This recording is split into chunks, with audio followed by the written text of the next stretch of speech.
Hey everyone, आज की इस वीडियो में हम एक्सेल के अंदर मार्कशीट को बनाना सीखेंगे। इससे पिछली वीडियो में हमने एक्सेल के कुछ बेसिक फंडामेंटल्स को कवर किया था, जिसमें हमने रो, कॉलम और सेल्स को और रेंज को समझा था। आज की इस वीडियो में हम फॉन्ट ग्रुप और अलाइनमेंट ग्रुप को समझने वाले हैं। तो चलिए शुरू करते हैं। इससे पहले मुझे क्या करना पड़ेगा, यहाँ पे मैं A1 में आता हूँ, ये हमारी सेल का नाम है, और यहाँ पे मैं जाके स्टूडेंट्स नेम लिख लूँगा। जैसे ही मैं स्टूडेंट्स नेम लिखूंगा, आप देखेंगे जैसे ही मैंने एंटर दबाया तो यहाँ पे मैंने ये चीज़ A1 के अंदर लिखी थी। अगर आप A1 के अंदर क्लिक करोगे तो आपको यहाँ पे ये आपका फॉर्मूला बार दिखेगा, तो आप यहाँ पे देख सकते हैं। लेकिन आप देखेंगे कि A1 का आधा पोर्शन जो है B1 में फ्लोट कर रहा है। फ्लोट करने का मतलब है ये इसके अंदर आ रहा है। तो इसको मुझे किस तरीके से ठीक करना होगा, मुझे A और B के बीच में जाना होगा और मुझे इसको इस तरीके से इसकी विड्थ को बढ़ाना होगा। फटाफट से मैं यहाँ पे स्टूडेंट्स नेम लिख लेता हूँ। तो मैं यहाँ पे 10 स्टूडेंट्स के नाम लिख लेता हूँ। जल्दी से मैं वीडियो पॉज करके 10 स्टूडेंट्स के नाम लिख लेता हूँ। अब यहाँ पे मैंने अपने 10 स्टूडेंट्स के नाम लिख लिए है। तो मैं यहाँ पे 5 सब्जेक्ट्स के नाम भी लिख लेता हूँ, जिन सब्जेक्ट्स में अंकुर, अजय, विजय और इन सभी स्टूडेंट्स ने अपना एग्ज़ाम दिया है। तो फटाफट से मैं वो चीज़ें भी मैं लिख लेता हूँ, हिंदी, और इधर मैं जाके इंग्लिश लिख लेता हूँ। इधर मैं मैथ्स लिख लूँगा, इधर मैं साइंस लिखूँगा और इधर मैं SST लिखूँगा। तो इस तरीके से मैंने यहाँ पे अपने सब्जेक्ट्स के नाम लिख लिए। अब यहाँ पे मुझे क्या करना है, मैं यहाँ पे 1 से लेके 100 नंबर के बीच में कोई भी नंबर रैंडमली दे दूँगा। तो फटाफट से इस काम को भी मैं कर लेता हूँ। तो इसको एक एक करके करूँगा तो मुझे काफ़ी ज़्यादा टाइम लग जाएगा, इसलिए मैं एक यहाँ पे फंक्शन की मदद लेने वाला हूँ। तो इक्वल लगाऊंगा यहाँ पे, और एक फंक्शन होता है हमारा रैंड बिटवीन का। तो रैंड बिटवीन पे जाऊंगा और इसको मैं एक सेकंड मैं आपको एक दिखा देता हूँ। तो यहाँ पे मैंने रैंड बिटवीन का फंक्शन लगाया और मैं यहाँ पे इसको टैब की मदद से सेलेक्ट कर लूँगा। जैसे टैब दबाऊंगा तो आप देखेंगे रैंड बिटवीन का फंक्शन हमारा ओपन हो चुका है। अब यहाँ पे मुझसे बॉटम वैल्यू पूछेगा। एक सब्जेक्ट के अंदर बच्चे को कम से कम नंबर 1 मिल सकते हैं, और टॉप अगर मैं नंबर की बात करूँ तो उसको 100 नंबर मिल सकते हैं टॉप। तो फटाफट से मैं 100 ले लेता हूँ। शिफ्ट के साथ यहाँ पे ब्रैकेट बंद करूँगा जो कि 0 में है हमारा। अब जैसे ही मैं एंटर दबाऊँगा आप देखेंगे यहाँ पे ये हमारा नंबर इसने ऑटोमेटिकली जनरेट कर दिया। अब मैं सिंपली इसको ड्रैग कर दूंगा, यहाँ कोने से पकड़ूंगा, ब्लैक कलर का निशान बन के आएगा और इसकी मदद से मैं क्या करूँगा, इसको ड्रैग कर दूंगा। तो आप देखेंगे इसने ऑटोमेटिकली मेरा नंबर जनरेट कर दिया। लेकिन दोस्तों यहाँ पे आपको पता है क्या दिक्कत है, अगर मैं यहाँ पे कोई भी नंबर बाहर लिखता हूँ तो ये ऑटोमेटिकली चेंज हो जाएगा।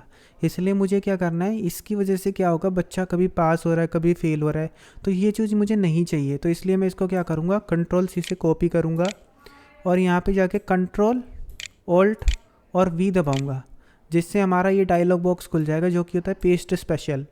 इसलिए मैं यहाँ पे क्या करूँगा, वैल्यूज़ में जाके इसको क्लिक करूँगा। आप देखेंगे यहाँ फॉर्मूला बार में रैंड बिटवीन दे रखा है, इसलिए इसको मैं वैल्यूज़ में कन्वर्ट करूँगा। और देखेंगे जैसे ही मैंने वैल्यूज़ में कन्वर्ट किया तो ये हमारा फॉर्मूला जो है वहाँ से हट चुका है। ठीक है, उसके बाद मुझे क्या करना है, सिंपली आप देखेंगे यहाँ पे एक चीज़ आपको देखने के लिए मिलेगी, जितना भी मेरा टेक्स्ट है, जितना भी मैंने कोई वर्ड वगैरह लिखा है, तो वो मेरा क्या हो रहा है, लेफ़्ट साइड फ्लोट कर रहा है। बेसिकली वो लेफ़्ट साइड ऑटोमेटिकली जा रहा है। और जितने भी मैंने नंबर्स लिए हैं एक्सेल के अंदर, जितने भी नंबर्स लिए जाते हैं वो ऑटोमेटिकली राइट साइड चले जाते हैं। इसलिए अब मैं इनको सबको सेलेक्ट करूँगा और इनको सबको सेंटर में कर लूँगा। इससे क्या होगा, ये अलाइनमेंट होता है, आप इनको लेफ़्ट कर सकते हो, सेंटर कर सकते हो और राइट कर सकते हो। मेरी कंडीशन में मैं इनको सेंटर ही करना चाहूँगा। ठीक है, तो आई होप आपको ये चीज़ समझ में आ गई होगी। अब इसके बाद मैं students name, Hindi, English, math, science को, ये मेरी हेडिंग्स है, इसलिए मैं इनको थोड़ा सा अच्छी सी राइटिंग दे देता हूँ, जैसे एरियल ब्लैक हो गई। आप देखेंगे यहाँ पे मेरी फ़ॉन्ट फैमिली चेंज हो चुकी है, इसको फ़ॉन्ट फैमिली बोला जाता है दोस्तों। तो ये क्या कर रहा है, इसकी राइटिंग जो है चेंज हो चुकी है। अब मैं सिंपली A और B के बीच में डबल क्लिक करूँगा तो ये ऑटोमेटिकली ऑटो फिट हो जाएगा इस तरीके से।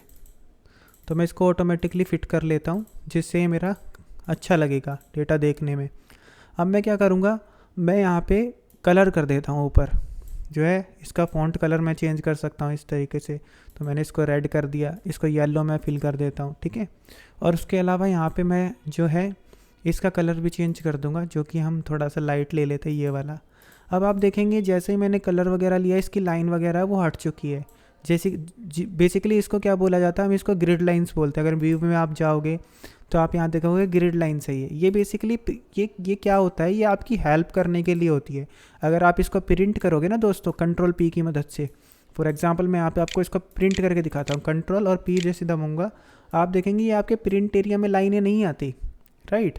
अगर आप इसको प्रिंट करोगे तो आप प्रिंट करते वक्त देखोगे ये लाइन नहीं आई यहाँ पे, जो कि आनी चाहिए थी, ठीक है। तो ग्रिड लाइंस बेसिकली आप लोगों की हेल्प करता है कि आपको ये पता लग जाए किस सेल में मैं आपको खड़ा हूँ। बेसिकली बिगिनर्स के लिए होता है, बिगिनर्स के लिए, जैसे कि उनको पता नहीं होता है इस वाले बॉक्स को क्या बोलेंगे, सेल बोलेंगे, क्यों बोलेंगे, कैसे बोलेंगे, ठीक है, वो सारी चीज़ें, इसलिए ग्रिड लाइंस दी जाती है। ग्रिड लाइंस बेसिकली आपको हेल्प करती है, लेकिन हमें ग्रिड लाइंस को हटा के काम करना चाहिए सो दैट आपको एक अच्छी नॉलेज हो सके। अब मैं क्या करूँगा, मुझे तो भाई लाइन चाहिए ताकि मैं प्रिंट करूँ, तो मुझे चीज़ें सारी अरेंज चाहिए, बॉर्डर चाहिए मुझे उसके आसपास। तो मैं इसको सेलेक्ट कर लूँगा और यहाँ पे एक ऑप्शन मिलेगा आपको बॉर्डर्स का, ये वाला। इस पे जाके आपको ऑल बॉर्डर्स क्लिक कर देना है, जिसकी मदद से आप देखेंगे बॉर्डर आपका आ चुका है। अगर अब आप इसको प्रिंट करोगे तो कंट्रोल पी की मदद से मैं प्रिंट करूँगा और देखेंगे आप यहाँ पे बॉर्डर आपका देखने के लिए मिल जाएगा आपको। मैं बैक चला जाता हूँ।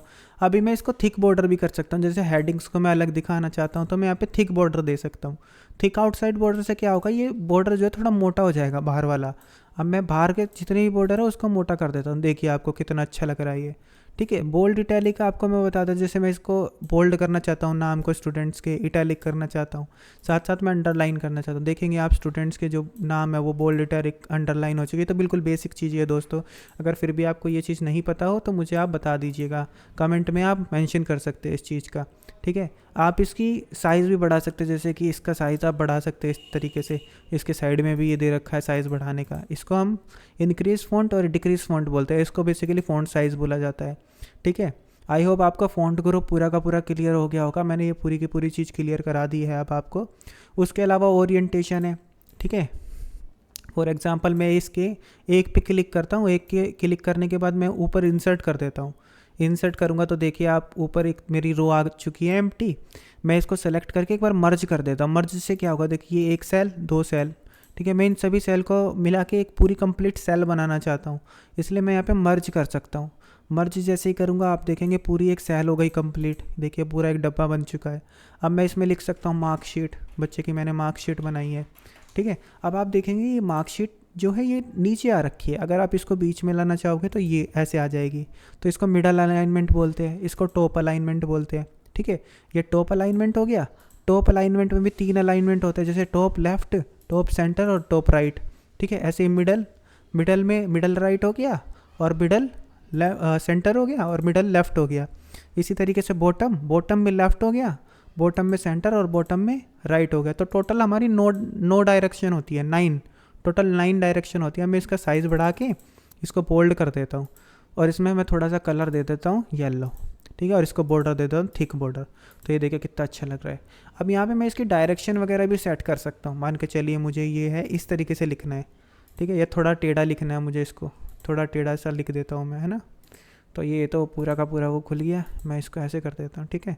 और इसको थोड़ा सा देखेंगे कितना अच्छा लिख रहा है मार्कशीट। ये जो थोड़ा बेसिकली इसका ना डायरेक्शन चेंज हो गया, ठीक है। इसकी मदद से आप डायरेक्शन इसका चेंज कर सकते हो, एंगल चेंज कर सकते हो, है ना। तो उसके अलावा यहाँ पे आई होप सारी की सारी चीज़ें मैंने क्लियर करा दी। ये ज़्यादा यूज़ नहीं की जाती, इसको बेसिकली हम बोलते हैं इंडेंटेशन। इंडेंटेशन ज़्यादा यूज़ नहीं होता, ठीक है ना। अब एक बार रैप टेक्स्ट का मतलब समझ लेते हैं। रैप टेक्स्ट का मतलब ये देखिए, जैसे मैं इसको छोटा करता हूँ तो ये इसके अंदर ही फंसा रह गया, लेकिन जैसे मैं रैप टेक्स्ट करूँगा तो ये ऑटोमेटिकली इसको एडजस्ट कर देता है, एक ही सेल के अंदर दिखता रहेगा वो, लेकिन जितना छोटा करोगे आप वो एडजस्ट करता चला जाएगा उसको, ठीक है, एक लिमिट तक, लेकिन, है ना। तो ये स्टूडेंट नेम, डेंट नेम लिख रहा है, अब स्टूडेंट्स नेम पूरा आ गया, है ना। आई होप आपको ये चीज़ समझ में आ गई होगी। तो आज की इस वीडियो में इतना ही रखते हैं। अगर आपको मेरी वीडियो अच्छी लगती है, मेरा पढ़ाने का तरीका अच्छा लगता है, तो आप इस चैनल को सब्सक्राइब करना ना भूलें और वीडियो को लाइक करना ना भूलें। Thank you for watching everyone.